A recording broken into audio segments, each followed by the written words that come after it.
Tony اور ٹمپلو رات کو کسی کام سے جنگل میں سے جا رہے تھے۔ تبھی ٹونی ٹمپلو سے کہتا ہے، تم نے سنا ہے کیا؟ اس جنگل میں ایک بہت ہی عجیب سا جانور ہے اور ہمیشہ رات کو نکلنے والے لوگوں کو کھا جاتا ہے۔ مجھے تو بہت ڈر لگ رہا ہے، یہاں سے جلدی بھاگو۔ تم ہمیشہ کی طرح مجھے بھی ڈراتے ہو، ایسا کچھ نہیں ہے، اور اب چپ کر کے خاموشی سے چلو میرے ساتھ۔ جیسے ہی وہ آگے جاتے ہیں ایک آواز آتی ہے، تمہیں آواز آئی ہے کیا؟ ہاں، کیا ہو سکتا ہے؟ لگتا ہے وہ جانور آ گیا ہے، اب ہم نہیں بچ سکتے، بھاگو۔ اچانک ایک بھیانک جانور ان کے سامنے آ جاتا ہے۔ ٹونی اور ٹمپلو اس جانور کو دیکھ ہی رہے تھے کہ اچانک وہ ان پہ حملہ کر دیتا ہے اور بیچارہ ٹمپلو وہیں پہ مر جاتا ہے، جبکہ ٹونی کی قسمت اچھی ہوتی ہے اور وہاں سے بھاگ جاتا ہے۔ ٹونی بھاگ کر گھر آتا ہے اور سیدھا چودھری کے پاس آتا ہے اور شور مچاتا ہے، بچاؤ بچاؤ، آج پھر وہ ایک جانور بندے کو کھا گیا ہے، چودھری صاحب کب تک آخر یہ چلے گا؟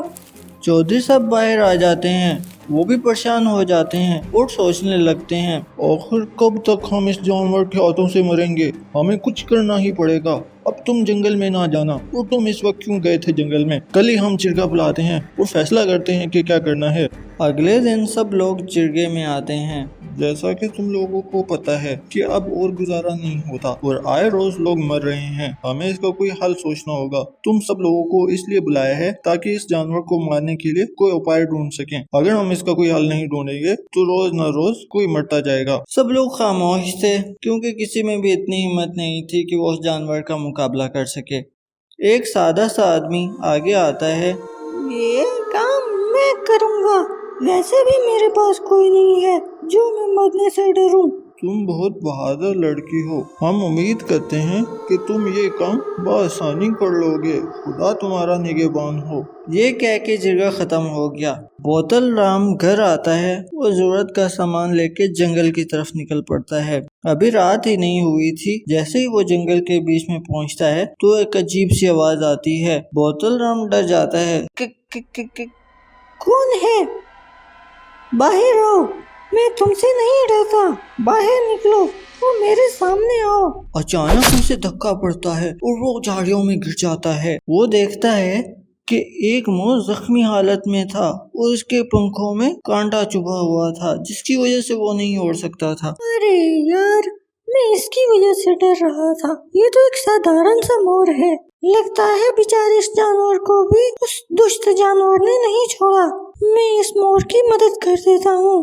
جیسے ہی وہ دانت مور کے پٹ سے نکالتا ہے، وہ مور ایک سادھارن بابا بن جاتا ہے۔ بوتل رام، تم بہت نیک دل ہو، لیکن تم نے بہت مشکل راستہ چن رکھا ہے۔ وہ جانور بہت دشت ہے اور میں نے بھی اسے مارنے کی بہت کوشش کی، لیکن اس کو نہیں مار سکا، لیکن میں تمہاری کچھ مدد کر سکتا ہوں۔ یہ خنجر لو، وہ یہ اس کی آنکھ کے بالکل وش میں مارنا ہے، اگر تو تم کامیاب نہ ہوئے تو وہ تمہیں کھا جائے گا۔ ایک بار پھر سے سوچ لو بوتل رام، تمہاری زندگی کا سوال ہے۔ بابا جی، آپ کا بہت شکریہ، لیکن میں نے جب سوچ لیا ہے کہ اس جانور کو مارنا ہے تو میں مار کے ہی رہوں گا۔ آپ مجھے یہ خنجر دے دیجئے، آپ کا بہت شکر گزار ہوں گا میں۔ بابا خنجر بوتل رام کو دے دیتا ہے اور اس کے بعد بابا غائب ہو جاتا ہے۔ اب کافی رات ہو چکی تھی، بوتل رام کو ڈر بھی لگ رہا تھا اور وہ انتظار بھی کر رہا تھا کہ کب وہ دشت جانور اس کے سامنے آتا ہے۔ اچانک پھر سے وہی آواز آتی ہے، اس بار آواز میں اور زیادہ وحشت پن تھا۔ بوتل رام نے ایسی آواز پہلے کبھی نہیں سنی تھی۔ بوتل رام نے ہمت کی اور وہ ایک دو قدم آگے بڑھا۔ اس کو پتہ چل چکا تھا کہ دشت جانور آ چکا ہے۔ تبھی بوتل رام کہتا ہے، باہر نکلو بزدل جانور، آج تم نہیں بچو گے۔ اچانک وہ جانور ظاہر ہوتا ہے اور کود کے اس پہ حملہ کرنے لگتا ہے۔ بوتل رام سائڈ پہ ہو جاتا ہے اور بچ جاتا ہے۔ تبھی وہ دشت جانور اپنی آواز میں کہتا ہے، تم مجھے مارنے آئے ہو بوتل رام۔ ایک دم سے وہ جانور بوتل رام کو دھکا دیتا ہے اور بوتل رام اڑ کے درخت کے ساتھ لگتا ہے۔ بوتل رام اپنا خنجر نکال لیتا ہے اور بے ہوش ہونے کا ناٹک کرتا ہے۔ بوتل رام کو بزرگ کی بات یاد آ رہی تھی اور بوتل رام کا پورا فوکس اس کی آنکھ کے وسط میں تھا۔ جیسے ہی دشت راشک اس پہ دوبارہ حملہ کرتا ہے، دشت جانور کی آنکھ کے وسط میں مارتا ہے۔ دشت جانور زمین پہ گر جاتا ہے۔ بوتل رام اٹھ جاتا ہے۔ کیا بات ہے، آخر میں نے کر دیا کام۔